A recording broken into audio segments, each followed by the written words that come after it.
There are many prophecies in the Bible that come from ancient sources, and they're rarely studied.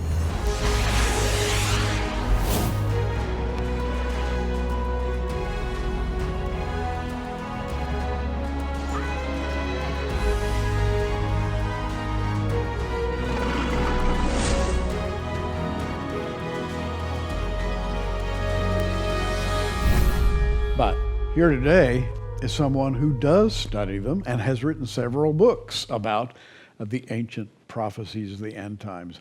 Dr. Ken Johnson. Ken, always good to have you back. It's good to be here. And we're going to spend the next half hour or so talking about those ancient prophetic sources that up until recently have been sort of left alone. They have lain there in the dusty cupboards and cabinets and lockers of history, and you've found them. You pulled them out, and you've sort of made a specialty of looking at them.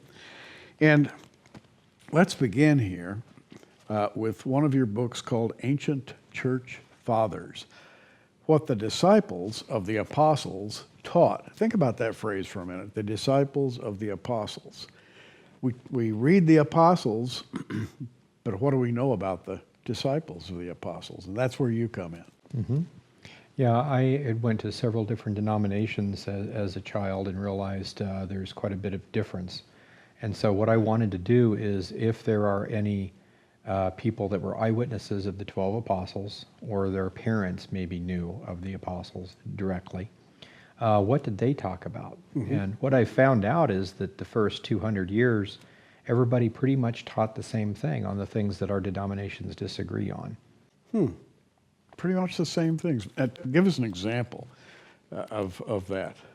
Well, they were all amillennial, or excuse me, not amillennial, but premillennial.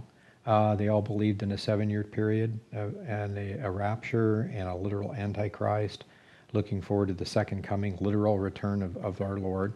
They all taught the same thing on how you get saved, what the salvation process is, the gifts of the Spirit, prophecies, cults, what the cults do.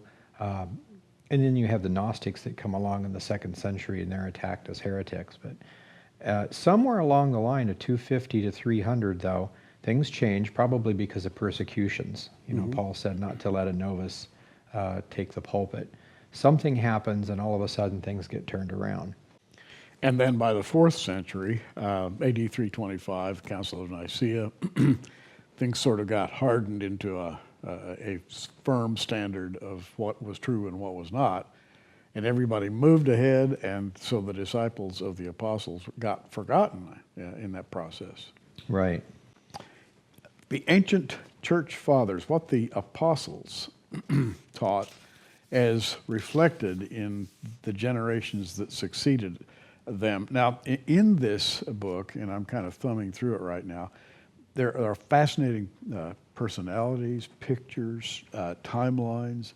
You talk about apostolic succession. You talk about the church fathers speaking on Jesus' pre-existence. Now, that's interesting. What did the fathers say about Jesus and the Godhead, for example? Well, they were all what we would call Trinitarian. Now, that's interesting, right? The term Trinitarian didn't come around until about 160. Mm-hmm. But all the way back as far as Ignatius. Now, Ignatius wrote his epistles and then was martyred 5 years before John wrote the book of Revelation. And so in those epistles, they clearly teach that Jesus is God incarnate, as many other scripts do. But they were very, very straightforward. And again, everyone taught the same doctrine. Matter of fact, they said that that's their definition of a cult. If you claim to be Christian but deny the doctrine of the Trinity, deity of Christ, that's one thing that they noticed that all the weird cults kind of agreed on. Yeah. Let's talk about the dispensations. Now, today, it's very commonly taught that dispensationalism is something that was invented lately in the last century or so. And yet, you can see dispensationalism going all the way back to the early church fathers.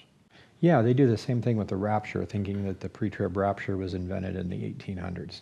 But there are very clearly at least 6 different pre-trib rapturists among the early church fathers. They all taught different dispensations.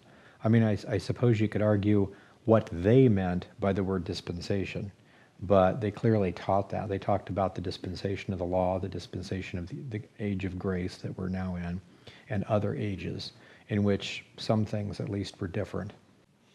Yeah, that's fascinating. And I find, as a Bible teacher, that there's a widespread misunderstanding of the age of grace, as it has come to be called. It's one thing to talk about it. It's another thing to understand what it is and then apply it to your daily walk, to your worship, and so forth. I think people tend to like legalisms. They want to set up a scaffolding of legalisms so that they know what to believe, what not to believe, what to do, what not to do. The age of grace is built an entirely different way, and it's always struck me that the ancient fathers had a very clear understanding of that, of grace, as we call it today. I think they had a very clear understanding of a lot of things. Well, thinking about the year 2017, 100 years ago, 1917, around the time of the First World War, and then before that, when I think of the people who wrote during that period of time, World War I and then in the late 19th century, I think of the people who formulated the, what should we call it, systematic theology that we all followed coming into the 20th century. And thinking back, 1917 seems like a long, long time ago. And then you go back 50 years before that, and you can hardly remember what was going on, and yet it deeply affects what we believe today. So extrapolating, going back to the same model in the first century, people thinking back 150 years, meaning in the second and third centuries, would have been thinking about the apostles as people who lived long, long ago, and yet they still went by that theology, if you will, that was 150 years old or so, just as we do. And so you've kind of caught that spirit, I think, that for people in this book. It makes you stop and think, the disciples of the apostles. On the other hand, there was a lot of apostasy, Gnosticism, et cetera, rising in that same time, right? Mm-hmm. Yeah, that's why they specifically said that, well, they started using a term like apostolic succession, and it means something totally different today than it did back then.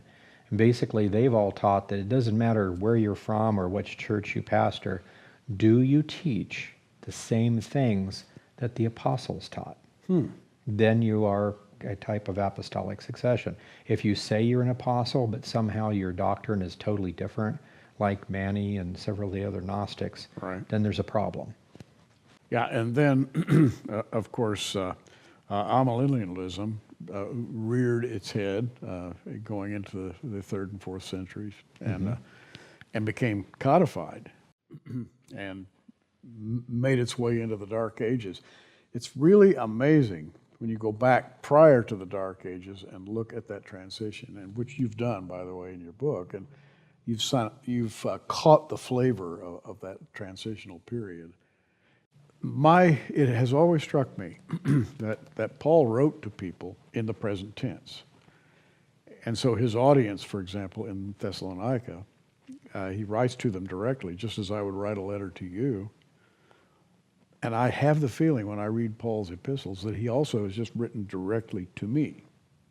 Crossing 2 millennia, I still feel that his letters are written directly to me. And this is the odd thing about the Bible. It doesn't lay out, this is what's going to happen in the second century after Christ, third, fourth, fifth, sixth, seventh. It's all in the present tense. And even the rapture is not connected with a date. Mm-hmm. Don't try to set a date. It's going to happen when it happens. However, there will be accompanying signs. Yes. And you write a lot about that. Mm-hmm. Anything that can be dated, we definitely want to date. But there's so many other things that don't have dates set aside. And it's designed that way, and all the church fathers actually talk about that. That brings me to this second book, Ancient Prophecies Revealed. And I'm going to just open, if I can here, to the very first page and the table of contents in this book, which, by the way, is a nice reading list, and you just go chronologically through a series of prophecies. Creation to the Egyptian Exodus to the rise of Babylon. You just go future events, the apostasy of the church, the rapture of the church. You go through a series of 500 prophecies chronologically, and I don't know of another book that has put things in this way, very accessible. You don't have to thumb through several heavy books to get to those 500 prophecies. How did you come up with this idea? Well, several people that I would talk to would remember the prophecies like the flood. That was a prophecy. Yeah. But somehow the flood and Jesus is Sunday school Jesus in the tomb and all that stuff. And Yeah. somehow when they leave church, they say, no, I believe that it's real, but somehow it's different. And so when you follow these prophecies up through the church age into the current age, and you happen to see one on TV, on the evening news, all of a sudden something clicks and it's, oh my goodness, it's real. It really is real. And I want people to have that feeling, to know. Now, specifically, the return of Israel. It's absolutely amazing. There are no coincidences. It's very odd. I was looking at the first returnees back in the 19th century. I was looking at a book the other day, and they came back in 1882 and established this little community called Petah Tikva, the Gate of Hope, and they lived on nothing. It was a hand-to-mouth existence, and with disease, swamps, desert. It was not a fun thing. And yet the interesting thing about it is that 1882 was the year that John Nelson Darby passed on, went home to be with his Lord. Having looked at all the prophecies and having looked at dispensationalism and having made the first attempts to link the return of Israel to the land with Bible prophecy, he passed on in 1882. The same year the first Jews came back to Israel. I thought, that's a strange coincidence. Mm-hmm. You know, and there are all kinds of coincidences like that when you really look. Right. And you got a million of them in here. Yeah, my definition of a coincidence is when two events are connected by God, but nobody wants to admit it. I like that. Let's go through a few more of these. I'm just going to start with modern Israel. 1948 to the rebirth of Israel, you go through a number of different prophecies, and then the next category is post-2008. Let's talk about that period of Israel's return. Well, there were a lot of prophecies, 50 or more. Just a handful of them. Israel was supposed to come back and be reestablished as a nation, which they did. Mm-hmm. They were supposed to be reestablished in the old land of Canaan, which is Israel, and they were. They were supposed to bring back the language of Hebrew. They were supposed to be founded originally under a guy named after King David, David Ben Gurion. Yeah. There are a lot of things that are supposed to happen. Isaiah, I believe 29, talks about the time that they come back, that there is a war. And during this time, that would be the war of the independence. But during this time, the old ones would begin to speak out of the dust of the earth. And that's the same time we have the Dead Sea Scrolls, one by one being given into Israeli hands, which are, we could talk all day about that. But there are a ton of things, certain people, certain cities, certain events. They were supposed to come back on that date, and they came back on the date specified. And it just goes on, some 20 prophecies there that first year. And then in the 70 years they've had so far, there's been over 50. Yeah, and coincidence comes into my mind again. Who would have thought that an Isaiah scroll would lie in a jar for a couple thousand years until a shepherd boy found it by accident, and it was unrolled, and lo and behold, it was Isaiah. Mm-hmm. Hadn't changed. Hadn't changed, and the fact that Isaiah is the one that said that would start, and his scroll was the first one found in 1948. And then when they took the Temple Mount, captured the Temple Mount in 67, that was the very same day that they did that, Temple Scroll was discovered. Yeah. So, just one coincidence after another. divine coincidences. Definitely. And we're seeing them today if we know where to look. Mm-hmm. A news item that you and I have mentioned off camera is the current very, very quiet movement in Israel to begin work on the Temple Mount, to transfer the Temple Mount back to Israel. Currently, it's under the Arab oversight of the Arab Waqf, and one would think that is a locked-in situation. It's never going to change. Well, the leaders of Israel saying, no, it's going to change. And we're there watching as it does, which gives us a little sense of the time in which we live. Yeah, we've got the Temple Institute, the training of priests, people verifying who really is a descendant of a priest or King David. All the rituals are back. Practice sacrifices have started. Most people don't even realize that. And then continuing with the rest of that, the reestablishment of the Sanhedrin, the priesthood being recognized. Last year, the Jubilee year coming back, that has a lot of ramifications to it. And it just keeps going on and on. And we're there to watch, which I think I feel very privileged to be alive at this time in history. Amen. So let's talk about another book here, The End Times by the Ancient Church Fathers. Now, I think probably very few people have read the Ancient Church Fathers. Hippolytus, he has a name that can be pronounced quite a few different ways. Irenaeus, Ephraim the Syrian. I've heard of Ephraim the Syrian in a lot of different contexts, particularly when it comes to an early expounding of the rapture of the church. Right. And that is interesting. Let's talk about that. Well, he was a very clearly pre-tribulationalist. I mean, it's very, very clear when you read the writing. And the writing is usually called pseudo-Ephraim, and that makes people think it's a fake writing. Right. And the reason it's called pseudo-Ephraim is because we have one church father that said it was written by Isidore of Seville, and two church fathers that said it was written by Ephraim the Syrian. So we're not exactly sure who wrote it. So it's a pseudepigraphal type situation. So, but nobody doubted the text or what's written in it, just who wrote it. And so, but a lot of the people that are non-pre-trib will talk about that and say, well, you're quoting a fake work. It's like, I'm quoting an ancient work. It's not pseudo in the sense of being fake. Right. It's not fake news, to use a current bit of jargon. But here's the thing. Today, co-authorships are very common. You read a book by so-and-so and so-and-so, and you don't call it a pseudo book. Unless you don't like what it says. But here, pseudo-Ephraim just really means Ephraim might have written the whole thing.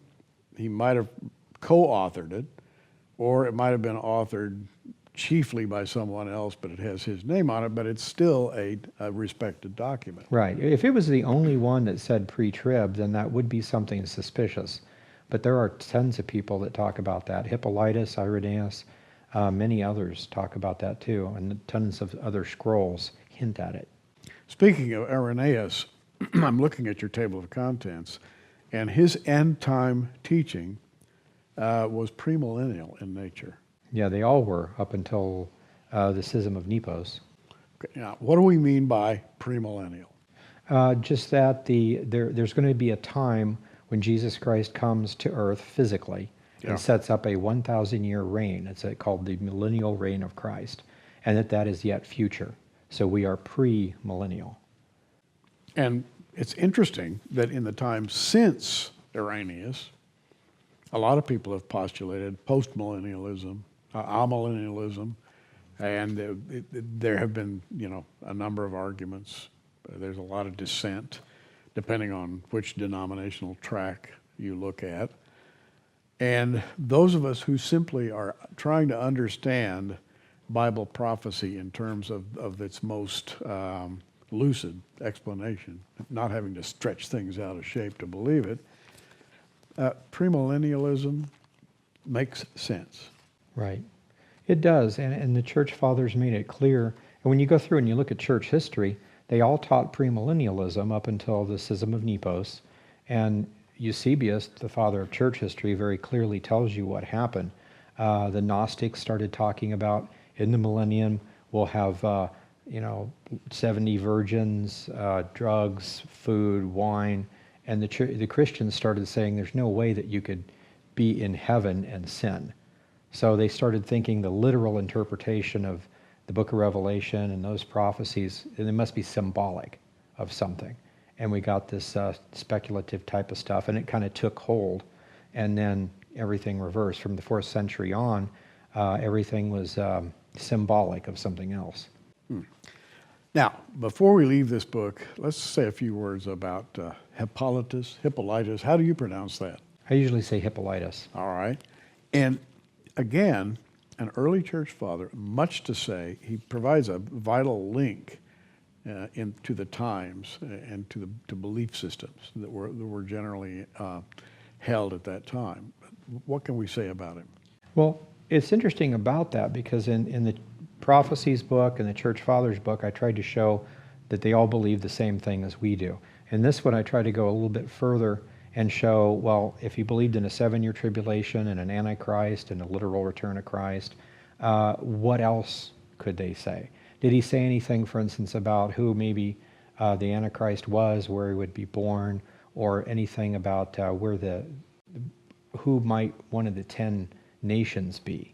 You know, any clue like that at all, if we could put it together. One little clue might actually have a domino effect, help us understand a lot of prophecy.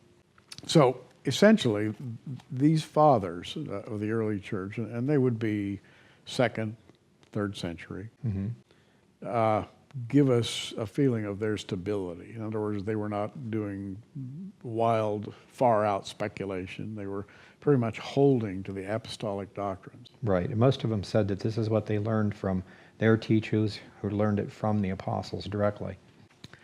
Now, here comes my favorite part. We're going to look at another of Ken's books. It's got a wonderful sky blue color, typical, I hope, of what we're going to see when we go up to be with the Lord. The rapture, the pre-tribulational rapture of the church. I take it that your belief about the rapture is solidified by what you have read from the ancients. Yes. That is, if you take all of the ancient men of God, scholars, in totality, that they really believe what we believe today, who are premillennial, pre-tribulational. Yeah, I actually went back and tried to figure out what they believe, because if they talk to the apostles directly, that's what I want to believe. Yeah. Turns out they're very specific. I mean, you could probably see a pre-tribulational rapture fairly easy just by reading scriptures. But like, for instance, Daniel 12 gives you an outline, 2 Thessalonians 2, and many other things. But the church fathers, and I quote several of those in there specifically just on the rapture, but they said many things. I mean, Victor, who wrote a commentary on, the oldest commentary on the book of Revelation that we have, made a comment about when it comes out of the midst. That phrase that Paul used in 2 Thessalonians refers to the church leaving earth. So, you know, if you plug that in and say that's what, I think it's 2 Thessalonians 2:7, but whatever that is, if that's the church leaving earth and you look at the whole thing, it's obviously a pre-tribulational view. So there's one more person yet that has that view. You know, I'm just thumbing through your book as you're talking, and I came to a division here called Pre-tribulational, 1st century church, and you mentioned the Shepherd of Hermas, Victorinus, Cyprian, and Ephraim the Syrian. AD 150, 240, 250, 373, to give you an idea of the time period. And they believe in a pre-tribulational rapture. Yeah, they make it very clear. Most of the church fathers don't mention the rapture. Those that do mention that they believe in it, but don't really say anything pre, mid, or post. But there are a handful of people that actually talk about that happening and then the man of sin being revealed. And same thing as Paul mentions in 2 Thessalonians. And they would, I think, simply by extension, they would have believed in an instant catching away of the church without any sign. In other words, they were not only pre-tribulational, but they believed in the doctrine of imminency. Right. They made it clear in their teaching that you compartmentalize prophecies and figure out which set they go by. And some of those you can actually set a date to, a certain date, something's supposed to happen, like the rebirth of Israel and those things. There are other prophecies that they could happen at any time, and because they're not connected to anything, you don't know when they would be. So they made it very clear, even though they set dates for certain prophecies, they made it clear that Paul made it very clear in Scripture that he was hoping for the rapture to happen in his lifetime. So could actually happen at any point. Ken writes a lot. I'm holding just a few of his books, and we're offering his books as, and we're calling this package of 4 books, Ancient Prophecies of the End Times. Stop and think about the implications of that, ancient prophecies of the end times. Usually when we think of prophecies of the end times, we date them back to the apostles, and we skip forward to people who wrote in the 19th and early 20th centuries. But Ken covers people who are rather obscure, who lived after the first century, 2nd, 3rd, 4th century. And it's very interesting to see what they were thinking. And we have here the end times sort of in retrospect, in a way that probably you've never read before. Ancient Church Fathers, Ancient Prophecies Revealed, the End Times by the Ancient Church Fathers, and his book on the Rapture, which is unlike any other book on the Rapture you're going to pick up because it's documented from ancient sources. And Ken, I got to say, I'm glad you're doing what you're doing. A lot of people wouldn't have the patience to do the digging. I'm just extremely curious. You certainly are. And again, these 4 books by Ken Johnson being offered at prophecywatchers.com.